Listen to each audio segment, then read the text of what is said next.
Hello, everyone, and welcome to another exciting episode of Book Musings. This is episode 7, where I will take a look at Duma Key by Stephen King. So, this was a novel written by King back in 2008. Stephen King, obviously, probably someone most of us have heard of. The author, I should have written this number down. I think it's over 90 novels, I believe. It's getting up there anyway. Very prolific novelist, one who has been writing since back when I was a child. I'll relay some sort of memories here in a moment, but been writing. I want to say his first book was Carrie, and I think it was back in like the mid or late 70s, maybe like 1977. So he's been around a long time, written a lot of works. And what I'll do in this episode of Book Musings, as I traditionally do, is talk a little bit about what brought me into this book, why it was that I picked this book up in the first place. Tell you a little bit about what the book's about, so there will be spoilers in the sense that you'll know a little bit about the plot. I'll talk about a little bit about the plot, what happens, and then I'll offer some reflections, some of my thoughts, and in this one, what I ended up doing was kind of highlighting some positives and negatives. I'll start off with some negatives and then highlight what I think are some positives. And then I'll give you the much anticipated Book Musings grade. Will Stephen King's Duma Key reach the highly coveted Book Musings Hall of Fame? Maybe even the top shelf? We shall see. So, like I mentioned, I'll go ahead and start by discussing a little bit about what brought me to this novel. And so basically, I had read a string of nonfiction stuff. I usually read a lot of, whatever happens to be interesting me at the time, whatever I'm interested in. So, for example, I just picked up a bunch of books on memory. I'll talk a little bit about those at the very end. Usually a nonfiction reader for the most part. And my wife even commented when she saw me reading this. She's like, "Oh, you're reading fiction." So I guess for whatever reason, something in me was like, let's change it up a bit. And so, as I was reading this, not only was this fiction, which I guess I read, what was it, Vonnegut's Slaughterhouse-Five, which I did an episode on previously, and that was, I think, way earlier in the year, though. That was 6 months ago. But so it was a bit different. I decided to change it up, and as I was reading, not only was it fiction, then I also realized for the first time in probably maybe years, I was reading a book without a pencil. I always have to have a pencil with me, and I'm always constantly taking notes, typically, even when I'm reading fiction. So if you watch the episode on Vonnegut's Slaughterhouse-Five, I extensively quote that book, and that's because I marked it all up as I read through it. But for whatever reason, I decided with King's novel not to do that, not to worry about toting a pencil around everywhere I go. It's already a mammoth hardback book to begin with. And so, why did I come to this novel? Well, part of it was because I just wanted to change of pace, I guess you could say, which I ended up getting. But why Stephen King in particular, that I don't know. I don't know how it was I settled on him. I think maybe I was just out in my library and saw one of his works, and I'm like, oh, Stephen King, I haven't read anything by him in a long time. And there's stuff of his that I know I've liked. So, for example, Misery, I love this movie. On the other hand, there's stuff I'll talk about this as a theme that will develop as the episode progresses. There's also been stuff of his that, I'm not necessarily a big fan of, or at least what I know is associated with him. In particular, a lot of the supernatural horror stuff. I'm not, and that is what he's known as primarily, as a horror novelist, you might say. So going into this, I had kind of mixed feelings, you might say, about Stephen King in general. Again, really like some of his stuff, but I'm not one who's a big fan of supernatural elements in movies or books. And of course, that stuff happens in a lot of King's works. And so, again, coming into this, I had kind of mixed feelings for that reason. But I think ultimately what kind of sparked my interest in King, I think, was just seeing one of his books out there. And so I rounded up all the books that I had. I'd already read Desperation. Actually, so my memory of this is we were on vacation back when I was, I think, in high school. And he's one of these authors that I think I've mentioned in some of my lecture videos where it just seems like, and again, a theme we'll revisit as we proceed through the episode. He's a little bit maybe too verbose, right? And I have my most distinct memory of reading this was that I couldn't, and actually, it's probably literally where I ended up. I couldn't finish the book. I got to page, assuming this is where I ended up, which sounds about right, page 653 out of 720, and I just couldn't finish it. It was just too long, at least for me at the time. Now, granted, who knows? Maybe if I were to read it now, I'd come away with totally different feelings, as was the case with some of the books I've done in previous book musings episodes. But so I had some experience. I'd already read this, which was at my library. My parents, growing up, had, I'm pretty sure they had like The Stand, some other works, Nightmares and Dreamscapes, that stood out in my mind. I ended up picking that up a week ago when I went to some bookstores. But I had read bits and pieces as well, not only of some things I had, but actually my parents had as well. But no vivid memories or anything like that. So I rounded up all the books I had, which was at the time like 4 or 5, maybe 4 to 6, I want to say, out in the library. Rounded them up, and this was one of them. Again, I don't even know where I got this. So at some point, picked this one up. Looked interesting. Actually, I like the cover. Some people have commented on the cover, and I agree with the general sentiment, or at least what I take to be the general sentiment. That's a pretty cool cover. And so that was really the impetus. I mean, I just stumbled upon it and started reading it. Again, do have kind of a history with Stephen King. I've read some of his stuff. Don't have a lot of vivid memories other than kind of knowing that he's associated with supernatural horror stuff, which I'm not generally a fan of, but also knowing that I've liked some of his stuff. So granted, I didn't finish Desperation. Big fan of Misery and some of his other works. I remember liking Pet Sematary, again, when I was younger. And then growing up, we visited my mother's mom lived with my aunt, so my little sister, and she was a huge Stephen King fan. So whenever we would go visit them a lot to visit with extended family, grandma and those guys as well, my aunt and her kids, cousins and so on. And I just remember there was always this shelf in the main, that had been the dining room.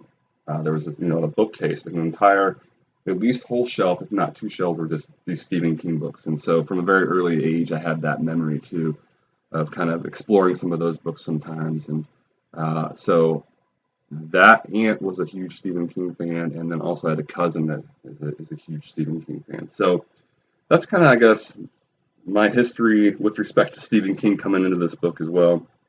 Again, I was open-minded coming into this novel, but also a bit cautious, again, knowing what I knew about King going into it. So what is the book about? Let's talk a little bit about that. Again, there will be some spoilers here, and I'm going to talk about the plot in general. I'm not going to say too much. This will actually be maybe one of the lighter episodes in terms of, I didn't go through it. I didn't mark anything up with a pencil. So I'm not going to really quote the book at all. But I will say a little bit in general, just give a general sort of description of what happens. And basically what happens is the main character, Edgar Fremantle, has an accident. So it starts off, right after his accident. He's a construction worker, and he's sitting in a truck, and a crane, for whatever reason, takes him out and almost kills him. Ends up having to take out amputate one of his arms. He's knocked out, unconscious. When he comes to, things are completely different. His demeanor's different. He has a lot of anger naturally. And imagine that you were in such a situation. Obviously, we'd probably have a lot of anger and resentment and so on. But ends up very early in the book getting divorced. And basically, so this all happens in Minnesota. He moves away, goes to Florida, and wants to get away from it all, basically. And what was it? A psychologist, says, "Do you have any hobbies?" And he said, "Well, I used to like to doodle, and sketch." And said, "Well, take up that hobby. You're going to need something, basically." And so he starts to do this, and this is, a few 100 to a few hundred pages. And this, by the way, this is a lighter, quote unquote, lighter Stephen King book, and it weighs in at 611 pounds. But fairly early on, you sort of start to get the sentiment or the he starts this suggestion that he's got some talent when it comes to this art, and that for whatever reason, post accident, he's got like almost a supernatural gift. It does turn into basically a supernatural gift. He's just ultra talented. Everyone's completely caught off guard how good it is, and so on. But then, of course, the Stephen King novel, so there's creepiness involved, and things go awry, and there's sort of demons that I'm not going to go too much again into the nuances of the plot, but there's sort of memories that haunt the residents of Duma Key, and there's not that many. And he gets to know them. They're one of the other main characters is Wireman. He calls him Wireman. I think his first name was Jerome Wireman. And there's really not that many characters per se, especially from what I've read when it comes to Stephen King novels. One of the sort of overwhelming things a lot of people have to say about Stephen King novels is the amount of characters oftentimes. But here, it's really Edgar, Wireman, and then kind of his handyman. Edgar's handyman is Jack. And I mean, those are the three main players. Granted, there are other characters. He has two girls, the main character does, and then his ex-wife who corresponds with, and Elizabeth. So Wireman is the caretaker for this old rich lady that basically owns the entire island, and so she's also involved. And but then it starts to get things get pretty supernatural about halfway through, and again, he starts to be able to more or less through his artistic ability and talent, sort of figure out what happened, and then also battle the basically the ghosts that are around, more or less. And so that, in a general sense, is what's going on in the book. Of course, I'm a philosopher. What's going on philosophically. I mean, Stephen King is not writing philosophical novels. Right? Let's not get the wrong idea here. As opposed to maybe somebody like Chuck Palahniuk, who himself probably doesn't intend to write philosophical novels. I think his, in general, tend to be very philosophical. Or Albert Camus, right? A lot of his novels are very philosophical. Stephen King's not so much, but that's not to say that nothing philosophical could be drawn from it. One of the virtues of King's writing, and a lot of people tend to, this is the general sentiment, I would say, is that he's really good at character development. And one of the things I'll mention is that despite my misgivings about the supernatural stuff, I just kept reading, right? Because of the great character development that is on offer here.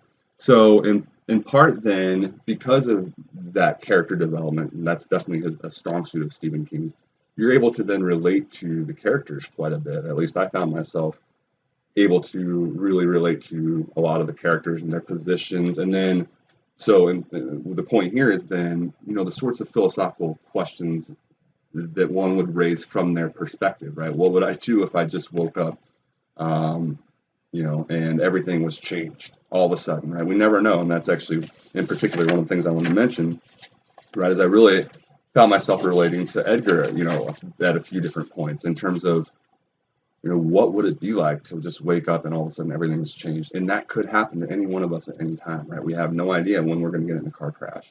Right? Nobody knows going into it. Otherwise, they wouldn't get in the car. Right? Nobody knows when they're going to have that near-death experience, and then everything's completely changed.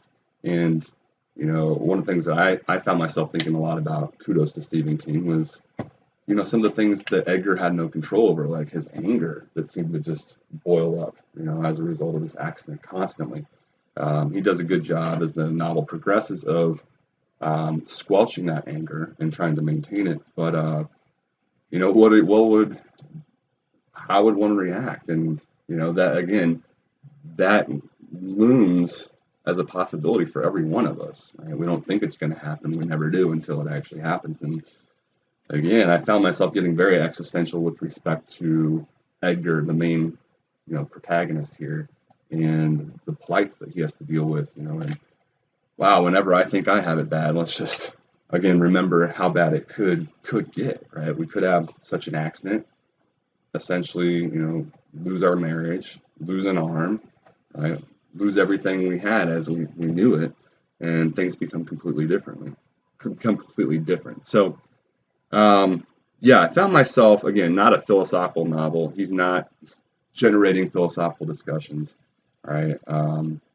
But again, especially through that character development and the, as a reader, kind of being able to relate so much to these various characters in just different ways, then kind of, at times at least, had me questioning things philosophically naturally from that character's perspective then, right? So just wanted to mention that. And then obviously, given the plot, I mean, itself, right, you could say that there's philosophical implications, right, in terms of what is real. I mean, in some sense, are there ghosts? And a lot of us just immediately dismiss the idea. I generally do myself. Again, I'm not a huge fan of supernatural stuff in movies and books. But on the other hand, as I've mentioned in various videos, ultimately we don't really know what's going on, right?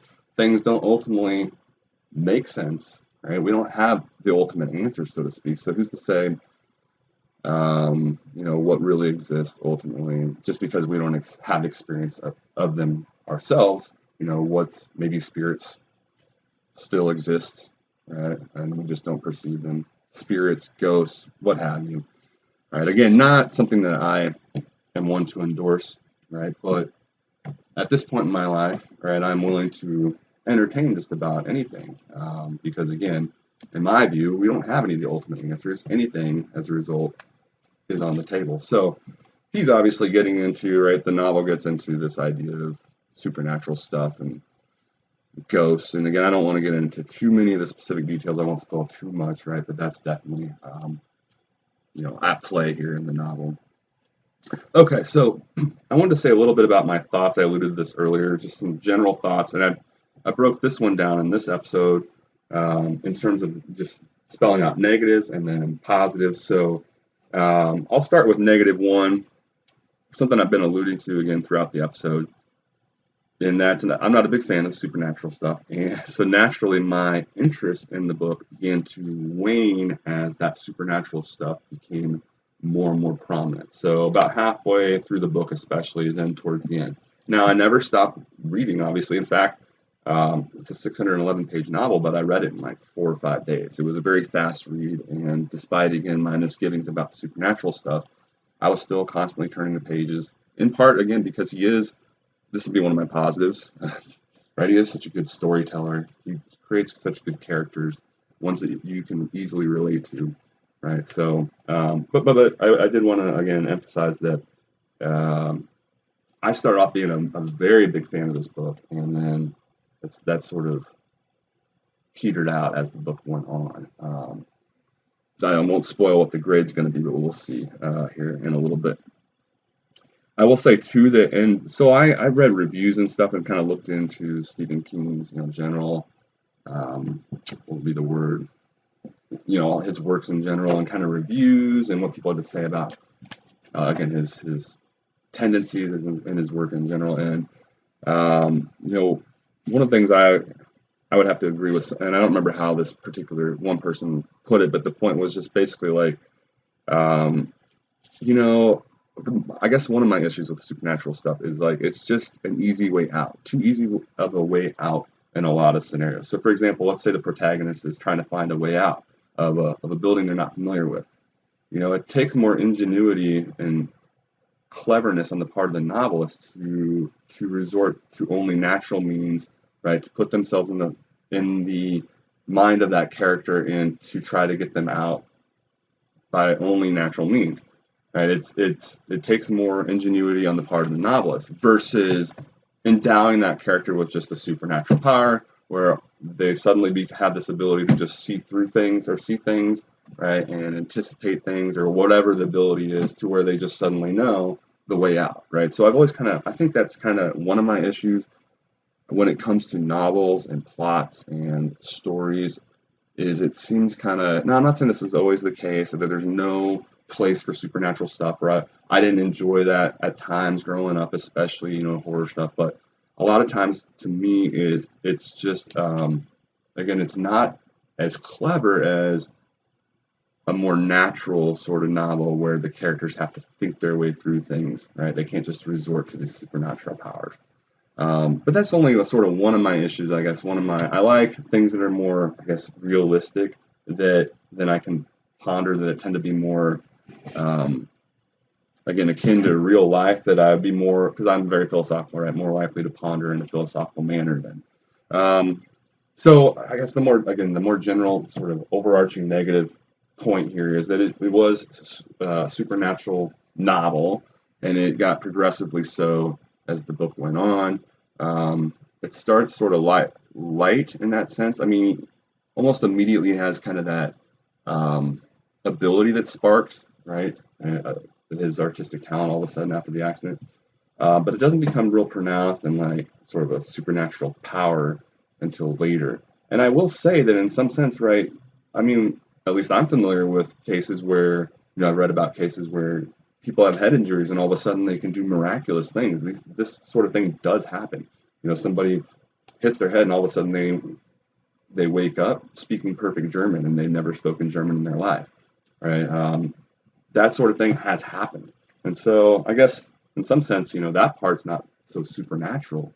But what ends up happening more and more then does become kind of, again, of that supernatural. It's of that supernatural vein. Negative number two, again, sort of a general criticism that I've come across that I would have to agree with, at least I would say it applies to this novel, is that it can be long-winded. So again, ironically, this is one of his shorter works, right? It only weighs in at 611 pages, but even it at times did strike me, I should say, as being a little verbose. So again, that's one of the things King is often knocked for, right? Too many details. The reader gets buried in too many details. And I do understand that details can help build context for the story, can help build the characters, which again, he does a great job of character development.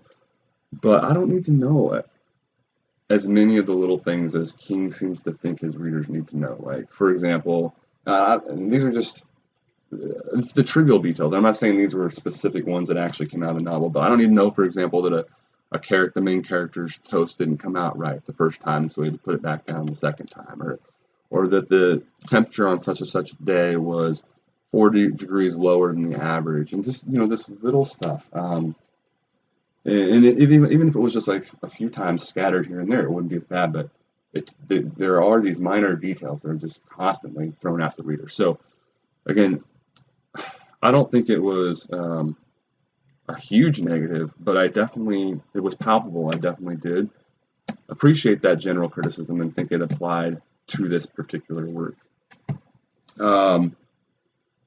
So I have in my notes that, a rough estimate, I would say out of the 611 pages, I think easily you could have probably chopped another 100 from it. And it was kind of along these lines, this idea that King is overly wordy. I had, as I was kind of getting into the novel, especially towards the beginning, again, I was really getting into it, and I was texting my mother. I remember us having books growing up, her having some Stephen King books, and I mentioned, weren't you a fan of Stephen King? Aren't you a fan of Stephen King? And during our correspondence, she said the following. She said, I used to really like King, but then got very tired of his descriptive blabber. The length of his books because of said blabber, and I realized I couldn't stand most of the endings of his books, so I quit reading him. So, again, she's one who echoes that general criticism that he's too wordy. And actually, so she alludes to her not liking the endings of his books a lot of times. And that was another general criticism I came across. One reviewer put it, he doesn't stick the landings very well. And so that I thought that was interesting. I knew that kind of coming into this. And so, I was on the lookout for kind of anticipating what's the ending going to be like. I didn't think the ending was that bad, really. It wasn't necessarily great, but I thought it was on par with the rest of the novel. So I didn't think he erred in terms of the ending with respect to this one, but again, definitely the idea that he can be a little verbose at times. Definitely, I think that would apply to this work. So having said that, he's definitely a good writer. There's no doubt about it. The level of detail here wasn't that obnoxious. Again, I still found myself turning the pages rapidly. The supernatural stuff wasn't overwhelming either. It wasn't to an extent that I had to quit reading again. I still read the book at a very fast clip. So, wanted to say some of my positives then, some of the good things I gleaned from the novel. And I alluded to this already. Positive number one would be just his ability. He's a great storyteller. And so this is, again, a general theme if you look into any of the sort of, what would be the word, the, not criticisms, but sort of reviews of Stephen King's works, what people have to say. Most people would agree he's a great storyteller, granted any of the other issues he might have. And I have to agree, right? Great storyteller. You're constantly sort of being strung along, right? There's always a sense of movement and wondering, well, what will happen when this takes place, right? That's going to take place because of what's being said, and so you're just, okay, and then this, and there's always something, right? He strings you along in a nice fashion where you're, again, reading a 611-page book in 4 days, even though you might not be that into some of the subject matter, for example, the supernatural stuff. So, again, that's because he is such a good storyteller and keeps you turning the page, wondering, what's going to happen next. Turning that page. I think a lot of that also is related, as I mentioned to you earlier, his ability to craft really good characters and to develop them and to make them relatable. And in this case, again, I didn't feel overwhelmed with the number of characters. I know that is sometimes the case for some people reading some of his novels. Not the case here. Positive number two, I don't have a lot to say about it other than just we'll mention that he's witty. He's a humorous guy, and he does sprinkle in a fair amount of humor too. And I've been watching some of his interviews too as I prepared, I guess, for this episode, you might say, or as I was reading the novel as well, and looking into some of his other works. He's a witty guy. He's a smart guy, and a funny guy. So he throws in a fair amount of humor, as I mentioned, which, again, I appreciate. I think that's especially noteworthy given what he's known for most, and that's sort of being a horror novelist, right? It's nice to have some lighter stuff sprinkled in. At least in my opinion, it's nice to have some of that lighter stuff sprinkled in when you're dealing with that dark stuff, you might say. And positive three, I guess, is kind of related to some of the stuff I just mentioned. He's a smart guy, clearly very well read, very well versed in the classics. Seemingly, again, from what I gleaned from a lot of the interviews, from numerous genres, romance, westerns. He seems to know his stuff with respect to many categories of literary works. So one of the things that's kind of related to that is you come across, or at least I do, and again, I like to think I'm pretty well read, a pretty smart guy. People have accused me of using words that they don't know, right? I came across sort of feeling enlightened as a result of reading his stuff, right? There were several words, and I wish I had sort of circled, examples, but there were several words where I had no idea what they were as I was reading through the novel, and that I started reading this one. I'll allude to this more here in a moment.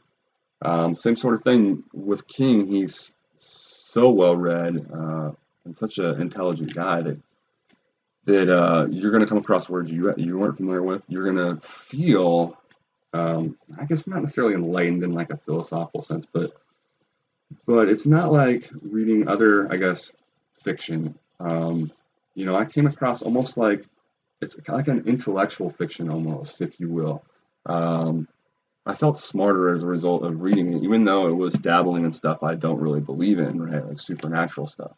It was written in such an intelligent way that, again, I think as readers that you can't help but kind of soak some of that up too. And so I think that's especially the case with King, and I think that's one of the virtues of reading in general, personally, this is getting my personal views, is that it is expansive and educational in that sense for the reader. In general, you're going to come across words you're not familiar with, right? Viewpoints you didn't necessarily consider, and so on and so forth. But especially with a guy like King, who is so intelligent, that kind of effect is going to be even more amplified. And so I really do, I did appreciate that reading through this novel and wanted to mention that. So definitely a positive there. So I rattled off some negatives, some positives associated with Duma Key, and I guess you could say, again, it's been a while since I've read some of his other stuff. I have read his other stuff, but I have a terrible memory. Hence my interest in memory and acquiring some of these memory books. But I guess, yeah, that was my positive and negatives, not only on Duma Key, but Stephen King in general. Again, given sort of what I've read on him, what I remember of his stuff in general, right? I'm a big fan of some of his other stuff. So what did I think, though, moving on? What is the book Musings grade for Duma Key by Stephen King? What did I ultimately think of it? Well, ultimately, I'm glad I read the book. I look forward to reading more of his stuff. So maybe not quite as much as I was looking forward to reading his stuff when I was on page 100 or 200, and I went out and then to the local used bookstores around us here with my two oldest kids, and promptly acquired a bunch of his other works for that were used and cheap here. I was very excited, very into this book early on, but as I've intimated throughout the episode here, that interest certainly waned as the novel progressed, and that coincided with it becoming more and more supernatural. But clearly, as I mentioned, I was still very much into it. Still feel like there's a lot of positives associated with King, and so moving forward, kind of what I'm going to try to do is find the stuff that's a little less supernatural. And to that end, actually, I mentioned this one. I read chapter 1 of 11/22/63, which is very well reviewed. A lot of praise for this one. Read chapter 1, and it deals with time travel, but other than that, not too much in terms of supernatural stuff from what I gleaned. And then I also was considering Under the Dome, maybe looking into and reading that one, because it's not supposed to have too many supernatural elements involved either. But again, I was super interested early on, especially in the book, to the point where I was eager to go out and try to find more of his stuff, because I want to explore. I still do want to explore his works more. So I still will and am. I'm actually going to go ahead and read this one. And then on my radar, I have as well, from what I've gleaned, probably his two biggest classics would be It and The Stand. And The Stand's very timely now because it deals with the plague, an outbreak, pandemic. So I'm going to read those two at some point. They're not necessarily on the immediate radar. These two are. But I plan on reading those at some point. And who knows, probably some of these others at some point. But getting back to Duma Key, what did I think of it in particular? So I mentioned kind of, some positives, some negatives. So not surprisingly, then ultimately I'm going to give it then a C+. Now, early on, had I had to anticipate what I would give it, say, at the 200-page mark, I would have said B+, A- would probably have been my guess. But again, as it became more supernatural, my interest waned. So a nice little graph there for you too. So C+ there.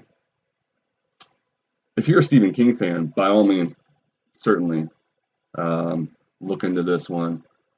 If you have issues with supernatural stuff, still probably worth a read if you are one who appreciates some of the positives I mentioned earlier. Again, I still think it was worth the read. I still had no issues going through it and finishing the book, even though it dealt with that supernatural stuff. But if you're not a Stephen King fan, if you have issues with supernatural stuff, especially combined, well then, this isn't going to do much for you. So I guess that's all I have to say with respect to Mr. King's Duma Key. We'll set that aside for now. Before I end the episode, I wanted to go on and mention what's on tap for me. What I might be reading next. I already mentioned I have started reading this one by Stephen King, 11/22/63. So it is a sort of thriller where this guy gets caught up in time travel to try to go back and thwart the assassination of JFK. So I just read, if you watch, actually it was the previous episode, read a book on conspiracy theory in America where the author, DeHaven Smith, suggests that our America's reception or America's view of conspiracy theories was tailored by the CIA largely in response to the JFK assassination, and that the CIA not wanting to lend any credence to alternative theories of what happened. And so my whole point here is that's been on my mind anyway, and so this immediately was of interest to me. Oh, that sounds really intriguing. And plus, given how well reviewed it is, it's one of King's highest rated works, right up there with it and The Stand, as I mentioned a moment ago. By the way, Stephen King, maybe you're younger and you're not familiar with his works, but he has so many very, very famous ones. Pet Sematary, Carrie, Christine, as I mentioned earlier, Nightmares and Dreamscapes, Misery, The Shining, on and on and on, right? So there's just literally, you could go look up his bibliography and you'll be like, oh, that one, that one, that one, that one. There's just literally probably 30 different titles that will be familiar to you that are Stephen King's. And maybe even more than that, way more than that. But anyway, what else is on tap then? So I think I mentioned this earlier. I actually finished this several weeks ago. Had been alluding to it in several of the previous Book Musings episodes. Loved it. Had been preparing the last several weeks actually for a Book Musings episode on this. And what I found out was there's just too much. There's too much I want to say. He's doing too much here to do it's not suitable for a Book Musings episode. Instead, I think what I'm going to do is maybe do something like a micro course where I maybe do like 6 videos or something like that, an introduction, and then he has 4 arguments in here. So an introduction video, and then a video on each of the 4 arguments, and then a kind of conclusion video, discussing sort of general points and so on. I think that's in order, and I've done a lot of the work, so stay tuned. That could be right around the corner. But decided, I think, not to do a Book Musings episode on this just because there's too much stuff I want to go into. Very, very, very, very good book. I wanted to mention that I did read that and that I won't probably be doing a Book Musings episode on that for the reasons I got into there. Alluded to these as well. Talked about how I don't have a very good memory. Hence, I remember having read Stephen King before, have general impressions of liking and not liking certain works. But beyond that, I don't have a lot of distinct memories. My memory has always been something that I wish was better, and I've always been fascinated with it, kind of like sleep. And when I get interested in something, like I did with sleep, I think that was episode 2 of Book Musings, the book I read on that, great book. I go and look into it and research it. And so, I decided enough's enough with this memory. I want to look into it more. Is there any hope for me? Can I improve my memory? So I got some books on memory. This is the one that I look forward to. I think this was, of the 3, the one that was written the earliest. I want to say like early 2000s, very well reviewed. This book this was just an independent reporter, or a reporter of some sort, and he was interested in memory, started doing research on it, and then lo and behold, ends up getting into these memory competitions and becomes like a champion. So sounded like an interesting story. And then this guy, Dominic O'Brien, apparently is this world memory champion, 8 times world memory champion. For people, again, did some preliminary research into memory books, and his stuff, everyone said his stuff is really good. So pick those up. Plan on reading researching memory and why mine stinks. Hopefully I can figure it out. I also just read, I think I alluded to these last episode. I don't know where they are. They're here somewhere. Oh, here's a couple of them. The alcohol books. I have a buddy dealing with, he's stopping, and I've actually stopped drinking alcohol myself for a good month. Coincided with reading some of these alcohol books. I did read the three. I think I referenced them in the last episode. And well worth the read, especially this Annie Grace one right here. The Naked Mind. That's a good book. So, last few things. Again, I'm going to read Stephen King's 11/22/63. I think that's on tap. Last thing I'll mention is I have been listening to the Harry Potter series around the house on audio. So I've made it. Right now I'm on book 3. The Prisoner of Azkaban disc. They get each of these books. I've noticed at least so far they're starting off the same, right? Harry with the Dudleys, not having a good time over the summer, right around his birthday. They seem to be starting off the same way. And then the other thing I've noticed is the books get progressively longer. So I'm on like disc 3 out of 17 discs on book 3 of the Harry Potter series. And then I'm also revisiting the Republic, trying to get my son to read the Republic. And so on my runs, I've been listening to the Republic, and I'm in the middle of book 2. There's 10 books, which are basically chapters within the Republic, Plato's Republic, written 2,000 plus years ago. And so I'm basically on chapter 2, if you will, in the middle of that, which I've been listening to on my runs. So I think that's it in terms of what I wanted to say in this episode. Hopefully you enjoyed it. A lot of Stephen King fans out there. Again, if you are, definitely worth checking out Duma Key, I think.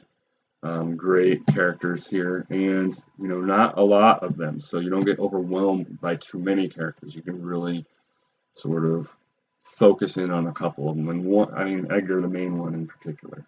But that's all I have to say about Stephen King and Duma Key. Again, hopefully you enjoyed this episode, Book Musings, episode 7, where we've taken a look at Duma Key by Stephen King. Ultimately gave this novel in particular a C+. So thanks for watching.